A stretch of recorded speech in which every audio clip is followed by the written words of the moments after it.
So அந்த மாதிரி படங்களை தொடர்ந்து பார்த்தீங்கன்னா இந்த படம் வந்து ஒரு சிறப்பான படம். அதே போல் பார்த்தீங்கன்னா ஃபேமிலி என்டர்டைன்மெண்ட். ஆக்சுவலாக அந்த படம் நீங்கள் பார்த்தீங்கன்னா நீங்கள் பார்த்தீங்கன்னா வந்து உங்களுக்கு அந்த கதைக்குள்ளே நீங்கள் ட்ராவல் ஆகிடுவீங்க.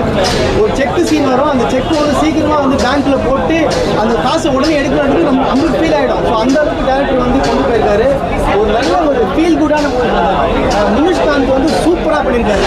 அவர் நல்ல ஆக்டர் தான். இந்த படத்தில் வந்து ஹீரோவாக பண்ணியிருக்காரு, கதையின் நாயகனா சிறப்பாக பண்ணியிருக்காரு.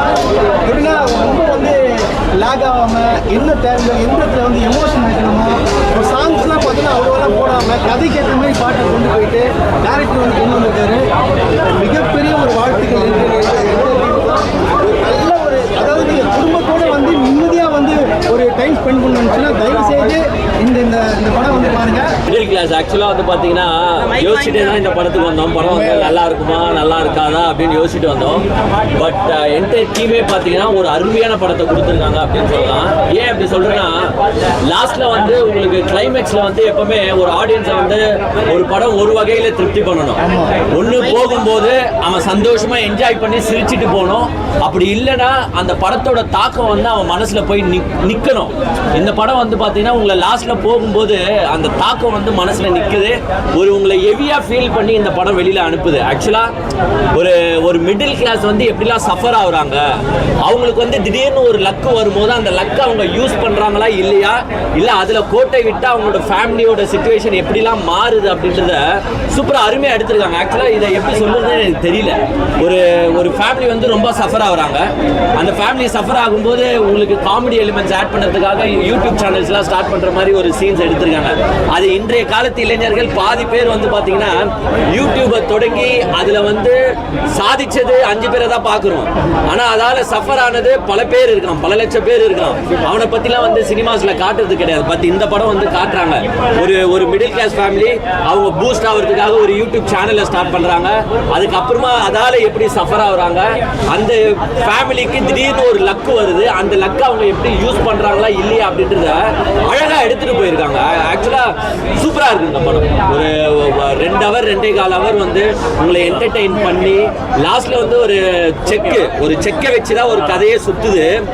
அந்த செக் வந்து லாஸ்ட்ல எப்படி ரிட்ரீவ் பண்றாங்க, அந்த செக் அவங்க கிட்ட வந்து சேருதா, அந்த பணம் வந்து சேருதான்றத வந்து அழகா இன்டர்வியூக்கு அப்புறமா வந்து பாத்தீங்கன்னா சூப்பரா எடுத்துட்டு போய் டிராவல் பண்ணி சொல்லியிருக்காங்க. படம் நான் எக்ஸ்பெக்ட் பண்ணி வந்ததோட சூப்பரா இருக்கு அப்படின்னே சொல்லலாம். Hats off to the entire team. நான் வரும்போதே பார்த்தா சொல்லுங்க படம் சுமாராக தான் இருக்கும்னு சொல்லிட்டு வந்தான்.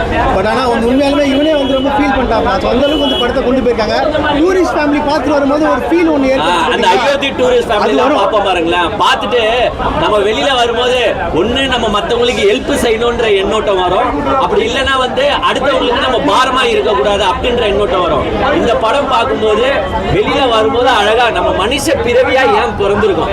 நான் ஆக்சுவலா எப்பவுமே ஒண்ணுதான் சொல்லுவேன், ஒரு படம் வந்து ஒரு கருத்தை வெளிப்படுத்தணும். ஒரு இன்றைய காலத்து இளைஞர்களுக்கு இது பண்ணுங்கடா இது பண்ணாதீங்கடா அப்படின்ற ஒரு கருத்தை திணிக்கிற மாதிரி இருக்கணும். இந்த படம் வந்து நம்ம மனிதனா பிறந்ததே இன்னொரு மனிதனுக்கு ஹெல்ப் பண்ணுறதுக்கு தான். அந்த ஒரு கருத்தை அழகா வச்சு 1 கோடி இல்ல 10 கோடி உங்ககிட்ட காசை இருந்தாலும் சரி, நீங்க அந்த 10 கோடி காசை வாங்கி உங்களுக்காக செலவு பண்ணீங்கன்னா அது ஒரு சந்தோஷத்தை தராது. அந்த 10 கோடி காசா வாங்கி அது ஒரு 5 கோடி மற்றவனுக்கு ஹெல்ப் பண்ணிப்பாரு, அதுல வர சந்தோஷம் தான் உண்மையான சந்தோஷம். சூப்பரா எடுத்திருக்காங்க. அந்த காமெடிஸ் வந்து அங்கங்க போட்டிருப்பாங்க, ஒரு சின்ன இன்சர்ட் மாதிரி பண்ணிருக்காங்க. காமெடிஸ்லாம் ஒண்ணும் இல்ல, ஒரு பணம் கிடைக்க போகுது, அந்த கிடைக்கிற நேரத்துல ஒருத்தர் வந்து கண்ணாடி அவுத்துக்கிட்டு சோகமா வருவாரு. அப்போ உடனே ஒரு கிளைமேக்ஸ்ல ஒரு காமெடி வரும், என்னப்பா டாக்டர் மாதிரி கண்ணாடி அவுத்துக்கிட்டு எல்லாம் வர, எதனா சோகம் நிகழ்ந்துருச்சா அப்படின்ற மாதிரி காமெடிஸ்லாம் வந்து அழகா ஒர்க் அவுட் ஆகியிருக்கு. அதுவும் முனிஷ்காந்த் வந்து பாத்தீங்கன்னா ஒரு நீங்களே நினைச்சு பாருங்களேன், ஏழையா இருக்கீங்க, ஏழையா இருந்துட்டு திடீர்னு ஒரு லக்கில் 1 கோடி ரூபாய்க்கு செக் கிடைக்குது. அந்த 1 கோடி ரூபாய் வரப்போகுதுன்னு நினைச்சு பல கமிட்மெண்ட்ஸை நீங்க ஏற்படுத்திட்டீங்க. திடீர்னு பார்த்தா அந்த செக்கு காணும். உங்க ஃபேமிலியோட நிலைமையை நினைச்சு பாருங்க. அதுவும் உங்களுக்கு அமைஞ்சிருக்கிற பொண்டாட்டியோ கோவக்கார பொண்டாட்டி கிழிச்சு தள்ளிடும்.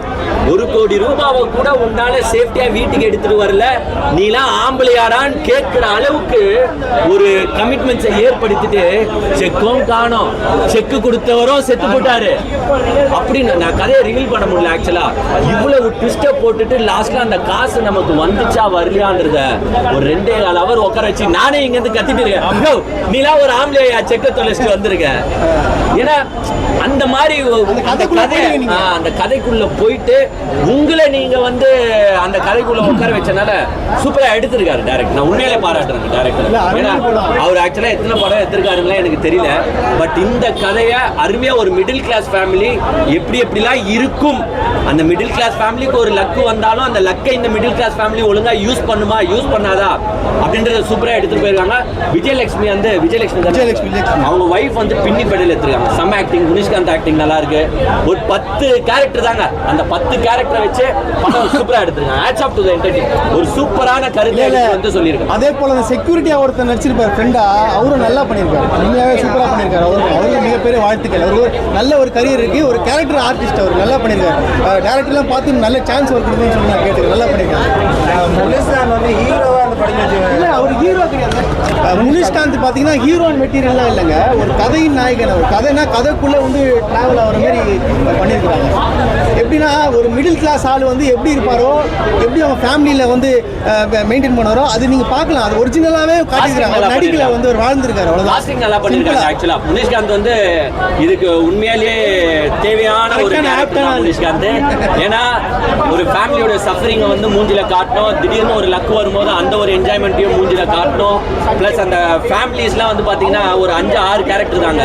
அந்த 6 கேரக்டருக்கும் கச்சிதமாக வந்து என்னென்ன ரோல் தரணுமோ அதை கொடுத்து சூப்பராக நெயில் பண்ணியிருக்காங்க. ஏங்க ஒரு பாட்டு இல்லைங்க படத்தில், லாஸ்ட்ல முடியும் போது தான் ஒரு லைட்டாக சின்ன பாட்டு சூப்பராக எடுத்திருக்காங்க. ஒரு ஃபேமிலி, அதுதான் மிடில் கிளாஸ் ஃபேமிலி என்னென்ன சஃபரிங்ஸ் படம் அதை சூப்பராக எடுத்துட்டு போனனால எல்லாருமே வந்து உட்காந்து பார்க்கலாம். இந்த வீக்கெண்டுக்கு ஒரு அருமையான கதை, சூப்பரா நல்லா என்ஜாய் பண்ணி பார்க்கலாம். எல்லாருமே வந்து டீமுக்கே நான் வந்து தேங்க்ஸ் சொல்லி படம் அப்படின்னு இருக்கு. என்ன சப்ஜெக்ட் இது? ஆனால் இது சரியான படம்னா, இந்த டூரிஸ்ட் ஃபேமிலிலாம் ஹிட் பண்ணும்ல, இந்த பிறந்த வீடா புகுந்த வீடா சிவகுமார் ஆனாங்க, இந்த இவங்கெல்லாம் அந்த டைமில் நம்ம இப்போ இறந்தார் பார்த்தீங்களா இவர் வி சேகர் எம்ஏ, அவர் எடுக்கிற படம் குடும்ப படங்கள்லாம் இருக்குல்ல, அந்த மாதிரி போர்ஷன்ல இருந்தது அந்த படம். ஒரே ஆள் தான், முனிஷ்காந்த் தான். படத்தை அழகாக ட்ராவல் பண்ணி செம்மையாக தூக்கின்னு போயிருப்பாப்புல. உண்மையாக சொல்லணும்னா இந்த படத்துக்கு வந்தது என்னோட பாக்கியமாக நினைக்கிறேன். ஒரு மிடில் கிளாஸ் ஆள் என்னென்னலாம் கஷ்டப்படுறான், அவன் குழந்தைக்கு என்ன பண்ணுவான், வாங்கி தருவான், அதையும் டச் ஆச்சு. அவன் சாப்பிட்ற சாப்பாடுலேருந்து போடுற செருப்பு வரைக்கும் எல்லாமே கனெக்ட் ஆச்சு. இந்த படம் பார்க்கலன்னா இழப்பு எனக்காக தான் இருந்திருக்கும். அதுவும் இல்லாமல் அவன் ஒரு விஷயத்தை மிஸ் பண்ணிடுறான். அவன் பொண்டாட்டி வந்து சண்டை போட வருவான். அப்போ வந்து அந்த இடத்துல அவன் இல்லை, நான் ஐயோ இவ பஜாரி ஆச்சே, இவகிட்ட போய் மாட்டிக்கினானே அப்படின்ற மாதிரி எனக்கு பையன் வந்து பேய் படம் மாதிரி பார்க்க ஆரம்பிச்சிட்டேன். அந்த அளவுக்கு இந்த கனெக்ட் ஆச்சு. இந்த படம் நான் கண்டிப்பாக ஃபேமிலியோடு வந்து இப்போ கூப்பிட்டு போய் பார்ப்பேன். அது நான் கண்டிப்பாக சொல்லுவேன். இந்த படம் எல்லாருமே பாருங்கள், வெயிட் பண்ணாதீங்க. இந்த படத்தில் கான்செப்டே மிடில் கிளாஸ் அப்பாலாம் எவ்வளோ கஷ்டப்படுறாங்க, கடவுள் ஏதாவது ஒரு விதத்தில் தீர்வி விட மாட்டாரான்றது தான் கான்செப்ட். பெஸ்ட் ஆக்டிங் யார் சார்? பெஸ்ட் ஆக்டிங்னு பார்த்தீங்கன்னா முனிஷ்காந்த் தான். முனிஷ்காந்தை தவிர அவன் ஃப்ரெண்டு 2 பேர் இருப்பானுங்க. செக்யூரிட்டி ஒருத்தன், இன்னொருத்தன் இவனா அவன் பேர் நல்ல குரேஷி. இவங்க 2 பேர் நல்லா ஆக்டிங். விஜயலட்சுமிக்கு அடுத்தபடியாக கொடுக்கலாம். ஏன்னா விஜயலட்சுமி இவ்வளோ வயசான மனுஷனுக்கு ஒரு ஒய்ஃபாக நடிச்சு அந்த ஈக்குவாலிட்டியை கொடுக்கறது பெரிய விஷயம். பக்காவா சேவை பண்ண சொல்லணும். ஓகே.